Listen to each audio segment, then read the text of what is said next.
मी पंजाब हवामान अभ्यासक मुक्काम पोस्ट गोळी धामणगाव तालुका शिरूर जिल्हा परभणी. तर आज आहे 29 ऑगस्ट 2024. आजपासूनचा शेतकऱ्यासाठी परत एक खास करून अंदाज देत आहे आणि हे आहे माझ्या शेतातलं सोयाबीन. हे सोयाबीन एकरी 40 किलो पेरल्याच्या नंतर सोयाबीनला असा माल आहे. तर या ठिकाणी मी सर्व शेतकऱ्याला अंदाज देतो. सर्व शेतकऱ्याला माझी विनंती आहे, उत्तर महाराष्ट्र, पश्चिम महाराष्ट्र, मध्य महाराष्ट्र, मराठवाडा, पश्चिम विदर्भ, पूर्व विदर्भ सगळ्या विभागातले सर्व शेतकऱ्यांना विनंती आहे, तुम्ही काय करा, आणखीन म्हणजे उद्या 30 ऑगस्ट आणि 31 ऑगस्ट पर्यंत तुम्ही तुमच्या शेताची कामे करून घ्या. वाटल्यास ऊस असेल तर खत टाकून घ्या. त्याच्यानंतर एखादं उडीद काढायचं राहिलं असेल तर ते काढून झाकून ठेवा. ज्यांचा मूग काढायचा असेल तर ह्या 2 दिवसात काढून झाकून ठेवा. कारण की राज्यामध्ये जवळपास 21 जिल्ह्यामध्ये म्हणजे 2 सप्टेंबर ते 5 सप्टेंबर मुसळधार पाऊस पडणार आहे म्हणून हा अंदाज लक्षात येता. उर्वरित राज्यात तुम्हाला एक सांगू इच्छितो, तसं तर उद्या 30 आणि 31 तारखेला पूर्व विदर्भ आणि पश्चिम विदर्भात पाऊस सुरुवात होईल म्हणून हे देखील सर्व शेतकऱ्यांना लक्षात येतं. पण राज्यात सांगायचं झालं तर आता म्हणजे 2 सप्टेंबर ते 5 सप्टेंबर दरम्यान पुन्हा आणखीन जोरदार पाऊस पडणार आहे. सगळ्यात जास्त मराठवाड्यामध्ये पडणार आहे, विदर्भात पडणार आहे, पूर्व विदर्भात पडणार आहे, नाशिककडे पडणार आहे, उत्तर महाराष्ट्रात पडणार आहे म्हणून हा अंदाज लक्षात द्यायचा. सविस्तर लगेच आता आपण डिटेल दिलंच जाईल. राज्यात सर्व शेतकऱ्याला सांगू इच्छितो 2 ते 6 सप्टेंबर दरम्यान मुसळधार पाऊस पडणार आहे म्हणून हा अंदाज लक्षात घ्यायचा. आणि परत एक सांगतो की राज्यामध्ये उद्या 30-31 दरम्यान देखील राज्यात पाऊस असणार आहे, फक्त पूर्व विदर्भाकडे सुरू होणार आहे म्हणून हा अंदाज लक्षात घ्यायचा. पण राज्यात सांगायचं झालं तर आपण तुम्हाला एक माहीत असं म्हणून सांगतो की उत्तर महाराष्ट्रामध्ये खूप पाऊस पडला आणि शेतकऱ्याचं खूप अतोनात नुकसान झालं, काहींचा फायदा झाला. पण त्या उत्तर महाराष्ट्रातल्या सर्व शेतकऱ्याला सांगतो की तुम्ही आज 29, 30 आणि 31 दरम्यान तुमच्या काही भागामध्ये सूर्यदर्शन दुपारनंतर 3:30च्या नंतर पाऊस देखील येईल म्हणून हा अंदाज लक्षात घ्यायचा. पण उत्तर महाराष्ट्रातल्या सर्व शेतकऱ्याला सांगू इच्छितो की तुम्ही 2 तारखेच्या आत तुमच्याकडे ऊस असेल किंवा कांदा असेल, कांद्याची रोपं असेल तर तुम्ही या 30, 31 आणि 1 तारखेपर्यंत तुमच्या भागात हवामान कोरडं राहणार आहे. उत्तर महाराष्ट्रामध्ये म्हणजे नंदुरबार, धुळे, जळगाव, नाशिक या भागामध्ये कोरडं राहणार आहे म्हणून तुम्ही तुमचे ऊसाला खत वगैरे टाकायचं तर टाकून घ्या. पण तुमच्या उत्तर महाराष्ट्रामध्ये 2 तारखेपासून ते 5 तारखेपर्यंत जसा आता मागं पाऊस पडला तसा जोराचा पाऊस पडणार आहे. पुन्हा गोदावरीला पाणी येणार आहे. पुन्हा ते गोदावरीला पाणी आल्याच्या नंतर पुन्हा ते जायकवाडीकडे पाणी जाणार आहे. पुन्हा जायकवाडीची पाण्याची पातळी वाढणार आहे म्हणून हे अंदाज लक्षात घ्यायचा. आज सांगायचं झालं तर जायकवाडी धरण जवळपास 70% भरले. आपण मागच्या अंदाजात सांगितलं होतं की राज्यामध्ये 1 सप्टेंबरपर्यंत 50च्या पुढे जाईल आणि त्याच्यानंतर दुसरा अंदाज दिला की 80पर्यंत जाईल.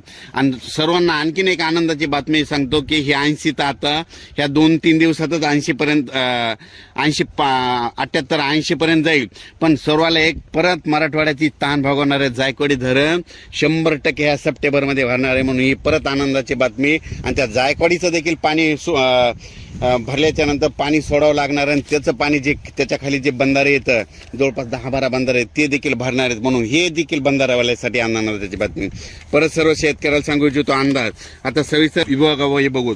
पूर्व विदर्भ उद्या 30 आणि 31 तारखेला पूर्व विदर्भात देखील थोड्या प्रमाणात म्हणजे भाग बदलत पाऊस सुरू होणार आहे म्हणून हा अंदाज लक्षात येतो. पण पूर्व विदर्भात मध्ये 1 तारखेपासून 4 तारखेपर्यंत जोरदार पाऊस पडणार आहे. वडे नाले पडणार आहे आणि विशेष म्हणजे सिद्धेश्वर धरण, येलदरी धरण आणि त्याच्यानं विदर्भातली छोटी छोटी धरणं त्याच्यात पाणी येणारा असा पाऊस पडणार आहे. म्हणजे 2 तारखेचे 4 दरम्यान हे विदर्भ पूर्व विदर्भातल्या शेतकऱ्यांनी हा अंदाज लक्षात द्यायचा. त्याच्यानंतर पश्चिम विदर्भात म्हणजे उद्या 30 आणि 31 तारखेला तुमच्या पश्चिम विदर्भात तुरळक ठिकाणी पाऊस येणार आहे. पण तुमच्या पश्चिम विदर्भात मात्र 1 तारखेपासून ते 4 तारखे दरम्यान जोराचा पाऊस पडणार आहे. तुमचे छोटे छोटे तळे देखील भरणार आहेत, वडे नाले एक होणार आहेत म्हणून हे अंदाज लक्षात घ्यायचा. म्हणजे पश्चिम विदर्भातल्या 5 जिल्ह्यातल्या सर्व शेतकऱ्यांना सांगू इच्छितो की 1 सप्टेंबर ते 4 सप्टेंबर दरम्यान तुमच्या भागामध्ये जोरदार पाऊस पडणार आहे म्हणून हा अंदाज लक्षात घ्यायचा. त्याच्यानंतर आता वळूत मराठवाड्याकडे. तुमच्या जालना जिल्ह्यात म्हणजे 2 तारखे ते 5-6 तारखे दरम्यान मुसळधार पाऊस पडणार आहे. तुमचे तिकडे छोटे छोटे जितके तळे ते सगळे भरून जाणार आहेत म्हणून हे जालनावाल्याला काल तिकडल्या भागात ते सर्व शेतकऱ्याला सांगितलं.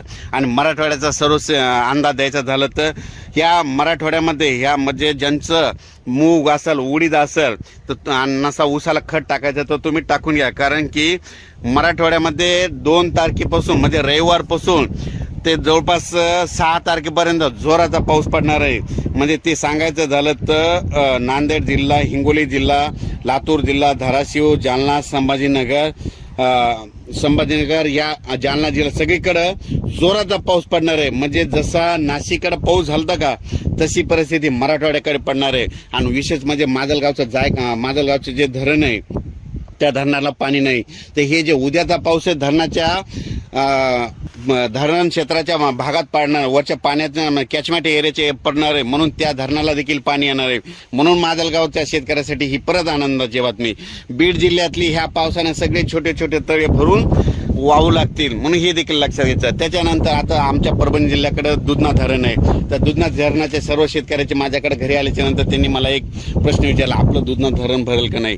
तर त्या सर्व शेतकऱ्याला सांगतो की आता उद्याचा पाऊस आहे, म्हणजे कसोरा नदी झाली, लेंडी नदी झाली, म्हणजे ह्या 2 ते 5 दरम्यान इतका जोरात पाऊस पडणार आहे. लेंडीला देखील पूर येणार आहे, कसोराला देखील येणार आहे, दुधनाला देखील येणार आहे. जालन्याकडे पाऊस पडणार आहे म्हणून दुधनाला पाणी येणार आहे. आणि दुधनाच्या खालीचे जे छोटे छोटे बॅरेज आहेत ते देखील बंधारे भरणार आहेत. म्हणून हे देखील सर्व मराठवाड्यातले सर्व शेतकऱ्यांनी लक्षात द्यायचं. म्हणजे मराठवाड्यामध्ये जितके जिल्हे, त्या जिल्ह्यात लातूर झालं, धाराशिव झालं, बीड झालं, उस्मानाबाद, त्याच्यानंतर परभणी, हिंगोली, नांदेड या सगळीकडे जोराचा पाऊस 2 ते 5 मध्ये पडणार, हे देखील अंदाज लक्षात द्यायचा.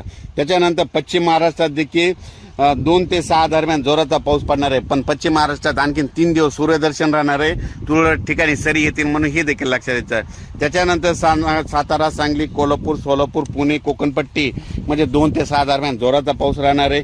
म्हणजे हे पूर परिस्थितीचा पाऊस एवढा नाही राहणार, म्हणून त्या शेतकऱ्यांनी हे देखील लक्षात घ्यायचं. पण राज्यात सांगायचं झालं तर आत्ता म्हणजे राज्यात आता 2 ते 6 म्हणजे रविवारपासून मुसळधार पाऊस कोणत्या जिल्ह्यात पडणार आहे म्हणून हे सगळ्यांनी लक्षात घ्यावं. नांदेड, यवतमाळ, हिंगोली, वाशिम, परभणी, जालना, लातूर, बीड, धाराशिव, नगर, संभाजीनगर, जळगाव, धुळे, नंदुरबार, नाशिक, बुलढाणा, अकोला, अमरावती, नागपूर, वर्धा, भंडारा, गोंदिया म्हणजे ह्या सगळ्या हे जितके नावं सांगितले त्या जिल्ह्यात मात्र 2 ते 6 दरम्यान मुसळधार पाऊस पडणार आहे. ओढे नाले वाहणारा पाऊस पडणार आहे. स्वतःची काळजी घ्यावी, विजा चमकत असताना झाडाखाली थांबू नये म्हणून हे देखील सांगतो. आणि राज्यात मी मागच्या वेळेसच सांगितलं तर राज्यामध्ये सप्टेंबरमध्ये जास्त पाऊस पडणार आहे, ऑक्टोबरमध्ये त्याच्यापेक्षा जास्त पडणार आहे आणि 5 नोव्हेंबरला थंडी येणार आहे. म्हणून ही आत्ताच सगळ्या शेतकऱ्यांना अंदाज लक्षात घ्यायचा. अचानक वातावरणात बदल झाला तर परत एक मेसेज दिला जाईल. लगेच 2-2 दिवसाला प्रत्येक 2 दिवसाला अपडेट दिले जाईल जोपर्यंत पाऊस आहे, म्हणून हे देखील लक्षात येतं. पण राज्यात सांगू इच्छितो या 3 दिवसात थोडं काही भाग ऊन म्हणजे कडक सूर्यदर्शन होऊन दुपारच्या नंतर तुरळक ठिकाणी तुम्हाला आजूबाजूच्या परिसरात 10-20 किलोमीटरच्या अंतरानं पाऊस पडलेला दिसेल, म्हणून हे लक्षात येतं.